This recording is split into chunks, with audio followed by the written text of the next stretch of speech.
Do you think you truly understand the French Revolution? When you envision this tumultuous period, do you picture the guillotine, its massive blade looming ominously, ready to fall? But let go of that image for a moment. I'm about to reveal one of the most shocking executions in history, executed not by a machine, but by an enraged mob wielding their bare hands. This is the harrowing story of Princess Lamballe, the best friend of Marie Antoinette. What happened to her on September 3, 1792, is beyond belief. Together, we will uncover the verified facts surrounding her brutal murder and confront the stomach-churning legends that still persist today. This narrative centers on unwavering loyalty, unthinkable terror, and how swiftly a person can be transformed into a symbol of hatred that must be obliterated. Before she became public enemy number one, Princess Lamballe lived an extraordinary life filled with drama.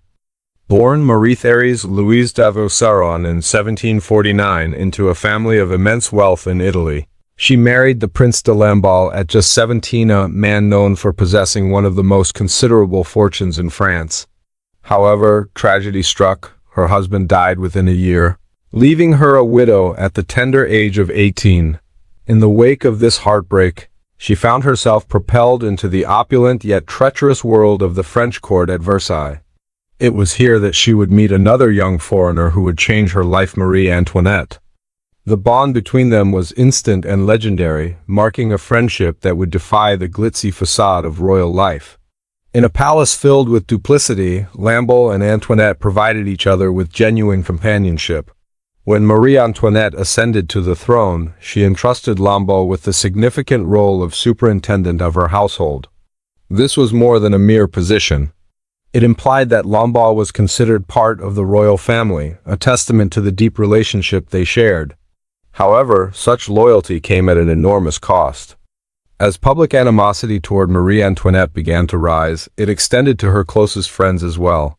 Disgusting pamphlets circulated throughout Paris, filled with vile accusations aimed at the Queen's inner circle. They distorted Lamballe's genuine friendships into scandalous rumors, alleging secret love affairs and corruption. Once a quiet, supportive friend, Lamballe was villainized in the public eye, so-called corrupting influence, a spy for Austria and an enemy of the French Republic. A massive target was painted on her back, and her fate was about to become tragically dire. The storming of the Bastille on July 14, 1789, marked a pivotal point in history, sending the monarchy into a tailspin and causing aristocrats to flee the country in terror. Meanwhile, Princess Lamballe found herself in London, where her friends and family implored her to stay safe. "Don't return, it's too dangerous." But her loyalty to Marie Antoinette was unyielding. The Queen was in peril, and Lamballe believed her duty was to be by her side. In a heartfelt letter, Antoinette beseeched her to come back, declaring, "I must live and die with her." With a heavy heart, Lamballe prepared her will. Fully aware that she was likely walking into her own demise and traveled back to Paris, she returned to a city engulfed in chaos. She was present during the royal family's ill-fated escape attempt and witnessed the brutal assault on the palace on June 20, 1792. Eyewitnesses later recounted that throughout the entire attack, Lamballe remained primarily concerned for the safety of the Queen, disregarding her own peril. Tragically, that loyalty would cost her everything. On August 10, 1792, the monarchy was completely upended. The entire royal family was imprisoned within the fortress known as the Temple, while Lamballe found herself separated from Antoinette and confined in La Force prison, one of the darkest, most brutal places imaginable. By late August 1792, Paris spiraled into total panic. Reports of enemy armies advancing on the city incited fear of devastation if the royal family was harmed. However, this fear quickly morphed into a terrifying frenzy. The revolutionaries grew convinced that spies lurked in the prisons, plotting to wallop them without warning. Revolutionary leader Georges Danton cried, "To conquer them, we must dare. Dare again, always dare." And France is saved, but with that daring emerged an uncontrollable monster. On September 2nd, the killing spree began. For 5 straight days, mobs swarmed the prisons, launching what would become known as the September Massacres. They dragged both men and women from their cells, conducting hasty, sham trials lasting mere seconds before brutally slicing them to pieces in the courtyards. The streets were drenched in blood. And where was Princess Lamble during this carnage? Trapped within the confines of her cell, she could only listen to the screams of those being brutally murdered outside. She was not just another prisoner. She had become the ultimate prize, representing everything the mob despised. It was only a matter of time before they set their sights on her. On the morning of September 3rd, the moment arrived. 2 guards entered her cell, fully aware of the violence that had erupted throughout the night. It was her turn to stand before the so-called tribunal. This was no legitimate court, it was a farce. Just a handful of men reclined at a blood-stained table, charged with deciding who would live and who would die within seconds. When Lamble walked in, she was nearly overwhelmed by the gruesome sight of the lifeless bodies littering the courtyard. They posed a few questions, but she remained remarkably calm. Then came the critical moment, the ultimatum.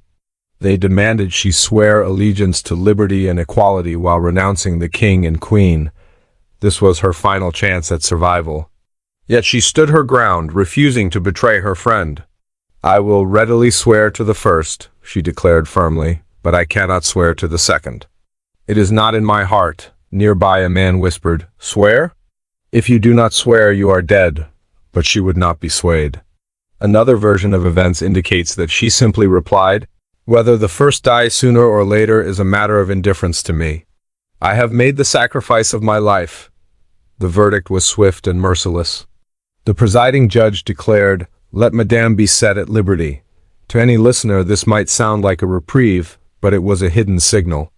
It was the code for the mob waiting outside. It meant, "This one is yours."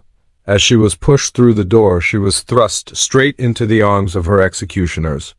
The moment she stepped into the courtyard, chaos erupted. The ground became a slaughterhouse, riddled with bodies. A mob, their faces contorted with rage, closed in on her. This is where the story takes a shocking turn, and we must separate verifiable fact from rumors that have twisted over time. Yet even the verified history is nightmarish. What we know for certain is this: eyewitnesses revealed that a small woman dressed in white stood before the mob for just a brief moment. Then, without warning, the first blow struck her, a hit from a pike or hammer that crashed into the back of her head. Her cap fell and her long blonde hair tumbled down.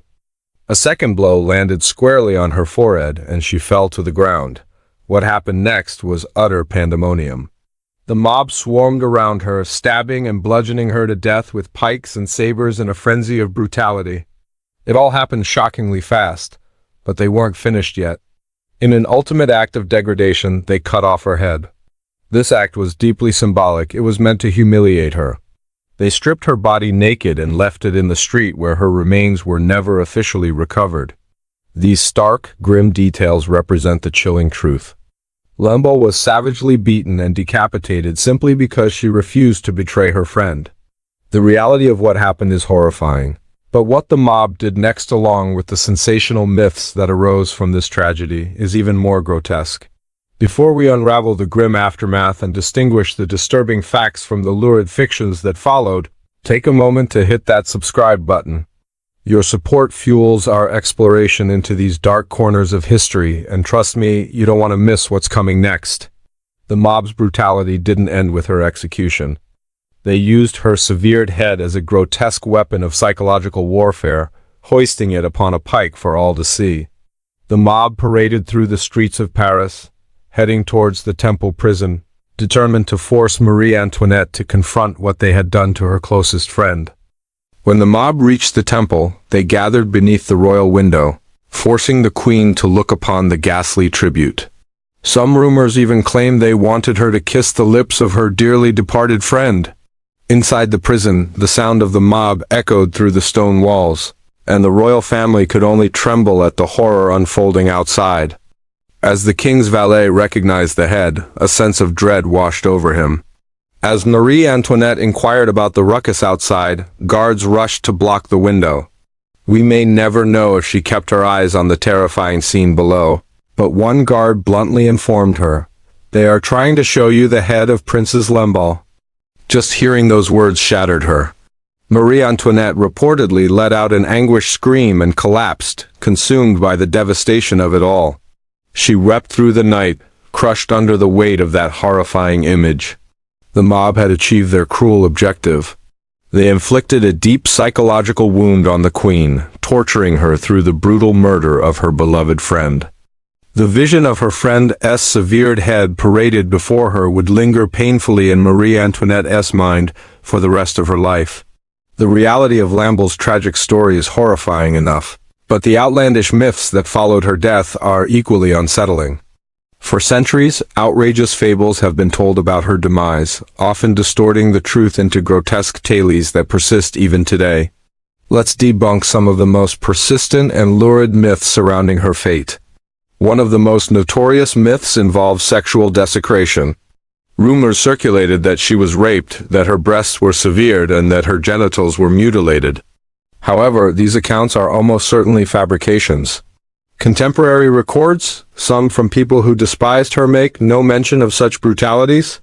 Such grotesque details seem to have been concocted later, primarily as royalist propaganda to portray the revolutionaries as inhumane monsters. Moreover, we possess an official record of the items found in her pockets, which indicates that she was still clothed at the time of her death. Then there's the outrageous claim of cannibalism. Rumors flew that her heart was ripped out and consumed. This too appears to be an invention designed solely for shock value, as there is no credible evidence to support it. Numerous other myths have endured as well. One tale alleges that her severed head was taken to a hairdresser to be beautified for Marie Antoinette. This never happened. Another fanciful story claims that she concealed a secret message for the queen within her hair, a romantic notion devoid of any proof. The most enduring legend, however, is that Marie Antoinette was coerced into kissing the lips of Lamballe's severed head. Historical accounts corroborate that this simply did not occur. But why have these absurd myths proliferated? The answer lies in the realms of sensationalism and propaganda, along with humanity's inherent fascination with horrifying tales. However, by focusing on these grotesque fictions, we risk losing sight of the real woman at the heart of this tragedy. The killing of Princess Lamballe was not a state execution, it was a lynching. It was a ritualistic murder carried out by a mob that viewed her not as a person, but as a powerful symbol. Her death is one of the most infamous moments of the French Revolution. The verified truth of her demise is horrifying enough. She was a woman whose only crime was loyalty to a queen who would not abandon her. For that crime, she faced a sham trial, upheld her principles, and was turned over to a mob that beat her to death and decapitated her. Her severed head was then used as a weapon of psychological torture, not merely against her, but against Marie Antoinette herself. The reality is harrowing enough on its own. It doesn't require embellishments or fictitious myths. The truth is chilling, showing how political rage can obliterate empathy, how quickly a crowd can devolve into a death squad, and how one individual's life can be reduced to a symbol of hatred. The story of Princess Lamballe serves as a sobering reminder of the immense human cost of revolution. It compels us to confront the painful truth that the most horrific stories aren't always the fabricated ones. Often, they are the ones rooted in reality, the ones that reveal the darkest facets of human nature. She remains a tragic figure, remembered less for her vibrant life and more for the cruel savagery of her death. What did you find most shocking about the true story of Princess Lamballe? Do you believe history should focus solely on verified facts, or should we seek to explore the powerful myths that arise alongside it? Share your thoughts with us in the comments below, and for more in-depth explorations into the darker, often misunderstood chapters of history, don't forget to subscribe. Subscribe to our channel and hit the bell to support our work.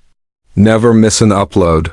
Like this vid, drop a comment and share it with others to help us grow this historical community.